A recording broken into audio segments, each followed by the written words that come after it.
नमस्कार। बिहार तक में आपका स्वागत है और मैं हूं सुजीत। सबसे पहले आपको नव वर्ष की शुभकामनाएं दे दें, क्योंकि नए साल में ये हमारी पहली मुलाकात है। पर नए साल के अवसर पर जिस तरीके की खबर सुनानी चाहिए वो सुनाने के लिए मैं यहाँ नहीं आया हूँ, बल्कि ये बताने आया हूँ। और बताने का मतलब इस तरह की एक तरह से मैं अंदेशा जताने आया हूं कि क्या आरजेडी और जेडीयू में सब कुछ ठीक ठाक चल रहा है। अब देखिए, महागठबंधन की सरकार बने अभी 6 महीने भी नहीं बीते हैं। 6 महीने क्या, यूं कह लीजिए कि 5 महीने भी पूरे नहीं हुए। पर जिस तरह की बयानबाजी दोनों तरफ से हो रही है, हालांकि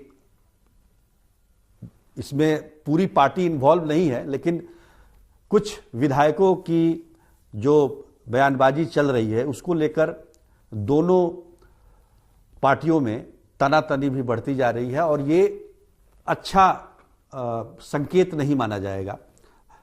कोलिशन की सरकार में, महागठबंधन की सरकार में इस तरह की बात अगर होती है तो आगे ये बात बढ़ सकती है और इस पर तुरंत लगाम लगाने की जरूरत है।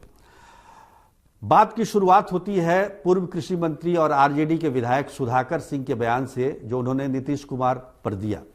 मुख्यमंत्री नीतीश कुमार को उन्होंने शिखंडी तक कह दिया, जो कि एक गाली मानी जाती है। और इसी बात को लेकर, इसी वक्तव्य को लेकर सुधाकर सिंह के जेडीयू के संसदीय बोर्ड के अध्यक्ष उपेंद्र कुशवाहा ने कड़ी प्रतिक्रिया जताई और उन्होंने इस पर आरजेडी की तरफ से, एक तरह से कहा जाए तो आरजेडी नेतृत्व को यह कहा कि आप ऐसे व्यक्ति को, जो बयान दे रहा है, उस मुख्यमंत्री के बारे में जिसने बिहार को अंधेरे से निकालकर उजाले का रास्ता दिखाया।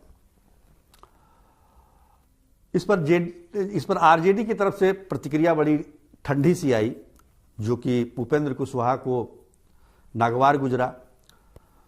आरजेडी ने कहा कि ये सुधाकर सिंह का व्यक्तिगत वक्तव्य है, इससे पार्टी का कोई लेना देना नहीं है। अब जान लीजिए कि सुधाकर सिंह कोई आम विधायक तो है नहीं, वो आरजेडी के प्रदेश अध्यक्ष जगदानंद सिंह के बेटे भी हैं और लगातार मुख्यमंत्री नीतीश कुमार पर हमले बोलते रहे हैं। इसी चक्कर में उन्हें कृषि मंत्री के पद से इस्तीफा भी देना पड़ा। तो ये बात तो हो गई। चलिए, ये कहने वाले ये कह रहे हैं कि सुधाकर सिंह को आरजेडी छोड़ना है और वो चाहते हैं कि पार्टी से उन्हें निकाल दिया जाए, क्योंकि उनकी इच्छा बीजेपी में जाने की है। सुधाकर सिंह की जो मांग है वो आपको पता ही है, वो फिर से मंडी कानून को लागू कराना चाहते हैं बिहार में, जिसको नीतीश कुमार ने 2006 में खत्म कर दिया था।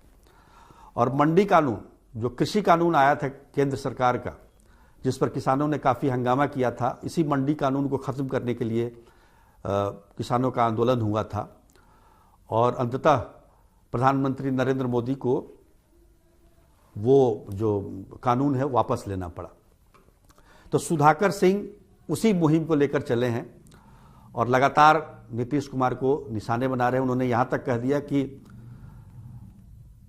नीतीश कुमार महागठबंधन की सरकार में नाइट वॉचमैन, जो कि क्रिकेट की भाषा है, और क्रिकेट में जब कोई स्थापित बल्लेबाज आउट हो जाता है खेल के दिन के अंत में, तो एक नाइट वॉचमैन भेजा जाता है ताकि वो अपनी विकेट बचा कर रखे। और कोई स्थापित बल्लेबाज इसलिए नहीं आता है कि कोई विकेट न चली जाए। तो नाइट वॉचमैन की संज्ञा उन्होंने दी।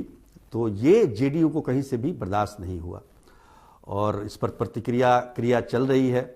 सुधाकर सिंह भी उपेंद्र कुशवाहा को करारे जवाब दे रहे हैं और याद दिला रहे हैं कि जब उन्होंने जेडीयू छोड़ा था तब नीतीश कुमार के बारे में वो क्या कहा करते थे।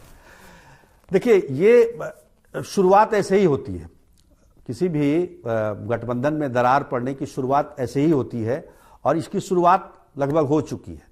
हद तो अब मैं बताने जा रहा हूं कि क्या हुआ। हद तो ये हो गई कि आज एक बहुत महत्वपूर्ण कार्यक्रम था मुख्यमंत्री नीतीश कुमार का और महत्वाकांक्षी योजना है उनकी, जल जीवन हरियाली। उस कार्यक्रम में आधा दर्जन मंत्रियों को शामिल होना था, जिसमें जेडीयू कोटे के भी मंत्री शामिल होते हैं और आरजेडी कोटे के भी मंत्री शामिल होते। लेकिन आपको आश्चर्य होगा कि उस कार्यक्रम में केवल जेडीयू के कोटे के मंत्री ही शामिल हुए। हालांकि ये कहा जा सकता है कि पथ निर्माण और स्वास्थ्य विभाग जो उसमें शामिल होता है, उसके मंत्री तेजस्वी यादव अभी पटना में नहीं है, वो 9 वर्ष की छुट्टी मनाने अभी बाहर हैं, तो अभी पटना में नहीं है, इसलिए वो उपस्थित नहीं हो पाए। लेकिन बाकी जो मंत्री थे, शिक्षा विभाग, वन एवं पर्यावरण विभाग, उसके मंत्री तो शामिल हो सकते थे। हाँ, इन विभागों के अधिकारी जरूर शामिल हुए, उनके सेक्रेटरी उस विभाग के वो शामिल हुए, लेकिन मंत्री शामिल, एक भी मंत्री शामिल नहीं हुआ। ये कैसे संभव हो सकता है? अब सबसे बड़ी बात क्या है कि ये तो एक कार्यक्रम की बात मैंने कही, लेकिन अब देखना यह होगा कि सबसे महत्वपूर्ण बात मैं बताने जा रहा हूं, देखना होगा कि तेजस्वी यादव जब पटना आते हैं तब इस पूरी प्रक्रिया पर उनकी क्या प्रतिक्रिया होती है, वो क्या बोलते हैं। वही मानकर चलिए कि सबसे इस पूरे मामले में अहम रोल होगा तेजस्वी यादव का, क्योंकि आज नीतीश कुमार से जब पूछा गया कि सुधाकर सिंह आप पर इस तरह का बयान देते हैं, तो उन्होंने साफ तौर पर कह दिया कि ये आरजेडी का अंदरूनी मामला है और आरजेडी के नेताओं को उसको देखना चाहिए। अब नेता के तौर पर तेजस्वी यादव क्या कदम उठाते हैं, क्या सुधाकर सिंह पर कार्रवाई करते हैं या नहीं करते हैं, ये देखना काफी दिलचस्प होगा। आज के लिए बस इतना ही, तब तक के लिए नमस्कार।